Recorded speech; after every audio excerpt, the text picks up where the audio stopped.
तो दोस्तों, उड़ने की आशा के आज के एपिसोड की शुरुआत वहीं से होती है जहां सचिन गरीब लोगों के साथ बैठकर रेणुका की तरफ देख रहा होता है। वो रेणुका से कहता है कि उसे नहीं पता कि वो ये सब क्यों कर रही है, पर उसे भी भूख लगी है और वो उसे भी खाना परोसे। वो उसे याद दिलाता है कि बहुत वक्त हो गया है उसके हाथों से परोसा हुआ खाना खाए। तो रेणुका इधर कुछ नहीं बोलती, बस उसे देखती रहती है। तभी शकुंतला आकर रेणुका को उकसाती है कि वो सचिन को अच्छे से खाना परोसे। इधर सचिन एक बार फिर रेणुका से कहता है कि वो भी इन्हीं लोगों जैसा है, उसे भी खाना दिया जाए। तो आखिरकार रेणुका सचिन को खाना परोसने लगती है। सचिन ये देखकर भावुक हो जाता है और थोड़ा और मांगता है, तो रेणुका उसे और परोसकर वहां से चली जाती है। इधर सचिन की आंखों में एक अजीब सी नमी आ जाती है। वहीं दूसरी तरफ दुकान में मौजूद रोशनी को दिनेश का वीडियो कॉल आता है। स्क्रीन पर दिनेश का चेहरा देखते ही रोशनी बुरी तरह घबरा जाती है और किसी से छिपने के लिए सीधे गोडाउन के अंदर चली जाती है। इधर फोन पर दिनेश उसको ताना मारता है कि लगता है उसे देखकर उसे बहुत खुशी मिली, इसलिए उसकी बोलती बंद हो गई। फिर दिनेश कैमरे को घुमाकर रोशनी को दिखाता है कि तेजस उसी रेस्टोरेंट में बैठा है, जिससे रोशनी और भी चौंक जाती है। इसके बाद दिनेश रोशनी को उसके असली नाम कल्याणी से बुलाता है और धमकी देता है कि वो तेजस को उसकी असली पहचान और कृष्ण से जुड़ा सच बता देगा। तो डर के मारे रोशनी उसे ये सब करने से रोकती है, लेकिन दिनेश इस चुप्पी के बदले 3 लाख रुपए की मांग करता है। तो रोशनी कहती है कि वो इतने पैसे नहीं दे सकती और सिर्फ 50,000 का इंतजाम कर पाएगी। ये सुनकर दिनेश उठकर तेजस के पास जाने का नाटक करता है, जिससे रोशनी उसे रोक लेती है। फिर आखिर में दिनेश कीमत कम करके 2 लाख रुपए फाइनल कर देता है और उसको सोचने के लिए कोई और विकल्प नहीं देता। तो लाचार होकर रोशनी 2 लाख रुपए देने के लिए मान जाती है। इधर दिनेश रोशनी को आखिरी चेतावनी देता है कि अगर उसे पैसे नहीं मिले तो उसके पति को एक बहुत बड़ा झटका लगेगा, और ये कहकर वो फोन काट देता है। इधर अकेले पड़ते ही रोशनी टूट जाती है और सोचने लगती है कि दिनेश वापस कैसे आ गया और अब वो इतने सारे पैसों का इंतजाम कैसे करेगी। दूसरी तरफ शकुंतला के एक और सुझाव पर रेणुका का नाटक और भी गहरा हो जाता है। इधर शकुंतला रेणुका से कहती है कि अगर वो लोगों को अपने हाथों से खिलाएगी तो वीडियो और भी ज्यादा असरदार बनेगा। तो रेणुका तुरंत मान जाती है और एक एक करके लोगों को अपने हाथों से खाना खिलाने लगती है। लेकिन तभी उसके सामने एक ऐसी गुजारिश आती है जिसकी उसने उम्मीद नहीं की थी। सचिन जो वहीं बैठा होता है उससे पूछता है कि जब वो सबको खिला रही है तो क्या वो उसे नहीं खिलाएगी। यह सुनकर रेणुका के हाथ एक पल के लिए रुक जाते हैं और वो बस उसको देखती रह जाती है। इधर शकुंतला मौके को हाथ से जाने नहीं देती और रेणुका को उकसाती है कि वो सचिन को भी खिला दे। तो आखिरकार रेणुका सचिन के सामने बैठ जाती है। जैसे ही वो अपने हाथों से पहला निवाला सचिन को खिलाती है, वक्त जैसे थम सा जाता है। इधर सचिन की आंखों में बरसों की अधूरी ख्वाहिश पूरी होने की एक गहरी संतुष्टि होती है, जैसे उसे कोई भूला हुआ खजाना मिल गया हो। वहीं रेणुका के दिल में भी कहीं दबी हुई ममता की एक लहर उठती है, लेकिन वो अपने चेहरे पर कोई भाव आने नहीं देती। ये सिर्फ एक निवाला नहीं था, बल्कि एक माँ और बेटे के उस रिश्ते का एक पल था जो नफरत और दिखावे के बोझ तले कहीं खो गया था। एक के लिए ये सच्ची खुशी थी तो दूसरे के लिए एक ऐसा सच जिसका वो सामना नहीं करना चाहती थी। इसके बाद सचिन बच्चों जैसी मासूमियत से खाने की तारीफ करता है और कहता है कि उसके हाथों से खाने पर स्वाद और भी बढ़ गया है। उसकी ये मांग कि उसे और भूख लगी है रेणुका के दिल में एक तीर की तरह चुभ जाती है। उसे अपने ही कहे हुए वो कड़वे शब्द याद आने लगते हैं जब उसने सचिन को अपना बेटा मानने से इनकार कर दिया था। इस भावनात्मक बोझ को वो सह नहीं पाती और अचानक उठकर वहां से चली जाती है। उधर सचिन भी उसकी कई पुरानी बातों को याद करता है, लेकिन आज उसका दिल सिर्फ शुक्रगुजार होता है। वो मन ही मन भगवान का शुक्रिया अदा करता है कि सालों बाद जो घर में नहीं हुआ वो आज यहां हो गया। फिर बाद में जब शकुंतला उसे वो वीडियो दिखाती है जिसमें सचिन को खिलाने वाला पल भी कैद था, तो रेणुका असहज हो जाती है। वो कहती है कि वो जानती थी कि शकुंतला ने यह जानबूझकर किया होगा, और फिर रेणुका शकुंतला को बाद में उस हिस्से को डिलीट करने के लिए कहती है। लेकिन शकुंतला की आंखों में इस बार सिर्फ शरारत नहीं बल्कि एक सच्ची भावना होती है। वो रेणुका से कहती है कि बाकी सब तो नाटक था, लेकिन अपने बेटे को खिलाने का जो काम उसने अभी किया वो सही मायनों में एक नेक काम था। दूसरी तरफ दुकान में रोशनी का दिल एक तूफान से गुजर रहा होता है। दिनेश की धमकियों ने उसे अंदर तक हिला दिया होता है। तभी इतने में रानी आकर उसको 15,000 रुपए देती है, जो दिन की कमाई होती है। तो रोशनी रानी को पैसे लॉकर में रखने की बात कहकर वहां से उसे भेज देती है। लेकिन जैसे ही रोशनी लॉकर की तरफ बढ़ती है, दिनेश के शब्द उसके कानों में जहर की तरह घुलने लगते हैं।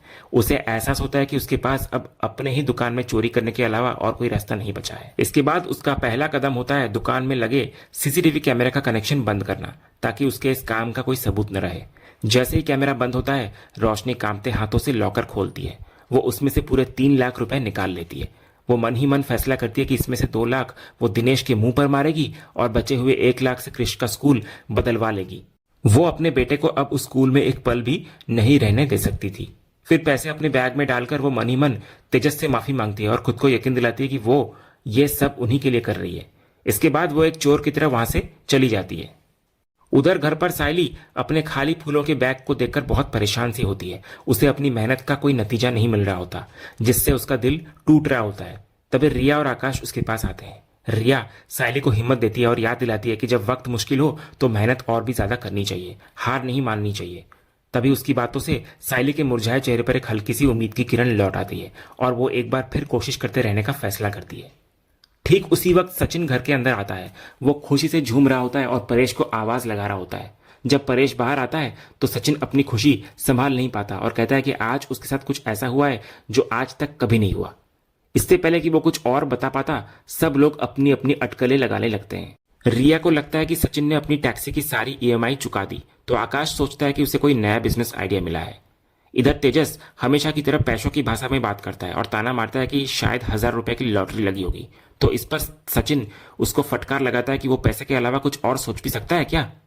तभी सायली को इधर लगता है कि शायद सचिन को आज बहुत सारी सवारियां मिली होगी, इसलिए वो इतना खुश है। लेकिन सचिन उसको कहता है कि यह बात पैसों या काम से बहुत ऊपर है। परेश फिर सचिन से पूछता है कि आखिर हुआ क्या है।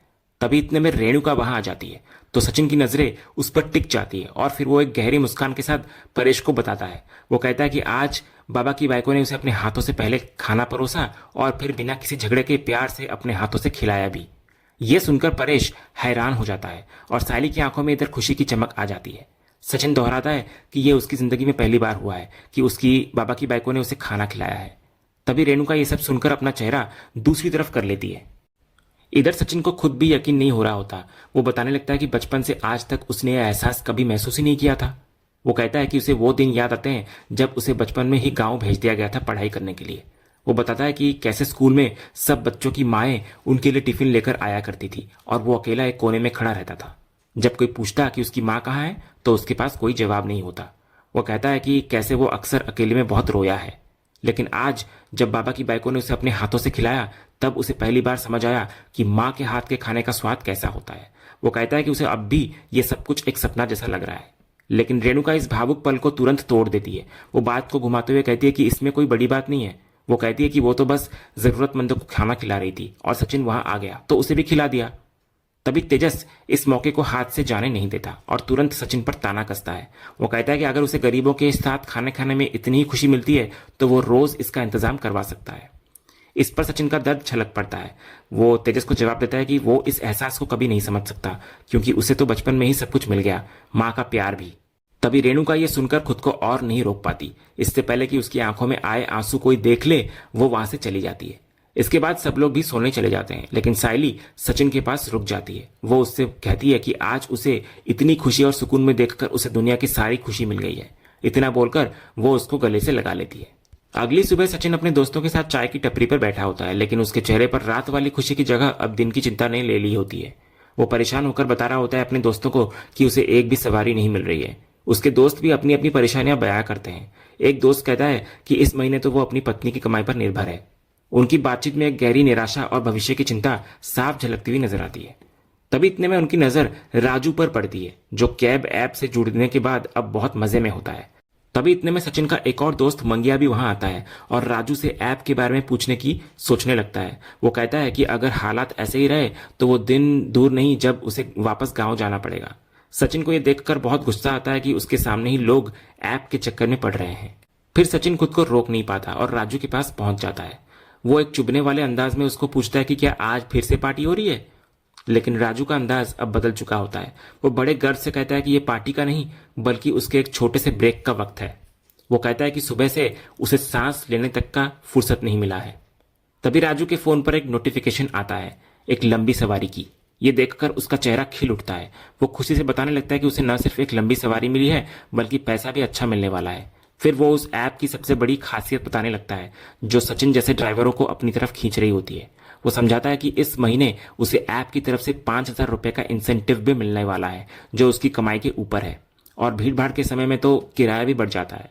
ये सुनकर सचिन सोच में पड़ जाता है। वो अपनी नफरत को एक तरफ रखकर एक जरूरी सवाल पूछता है कि क्या ये इंसेंटिव उसकी कमाई के ऊपर मिलने वाला अतिरिक्त पैसा है। तो राजू हाँ में जवाब देता हुआ नजर आता है और अपनी सफारी के लिए निकल जाता है। लेकिन सचिन के दिमाग में एक नई उथल पुथल छोड़ जाता है। अगले सीन में रात में घर पर सचिन और सायली दोनों अपनी अपनी नाकामियों का बोझ उठाए बैठे होते हैं। इधर सायली सचिन को बता रही होती है कि दिन भर लोगों को फोन करने के बाद भी उसे सिर्फ निराशा हाथ लगी है, लेकिन वो फिर भी हार मानने वाली नहीं है। वो कहती है कि वो अगले दिन के लिए एक नई लिस्ट बना रही है।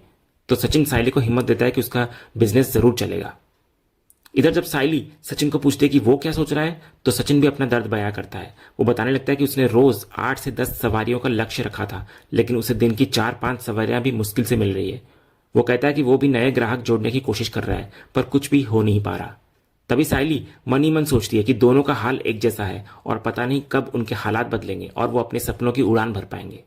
और इसी सीन के साथ ये आज का एपिसोड यहीं खत्म होता है। तो दोस्तों, आपको आज का ये एपिसोड और इसका अपडेट कैसा लगा, अपनी राय हमें कमेंट करके जरूर बताएं। अगर आपको आज का ये वीडियो पसंद आया हो तो वीडियो को लाइक और शेयर जरूर करें और उड़ने की आशा के आने वाले रोमांचक ट्विस्ट एंड टर्न्स जानने के लिए हमारे इस चैनल को सब्सक्राइब करना ना भूलें। मिलते हैं अगले वीडियो में, तब तक के लिए धन्यवाद।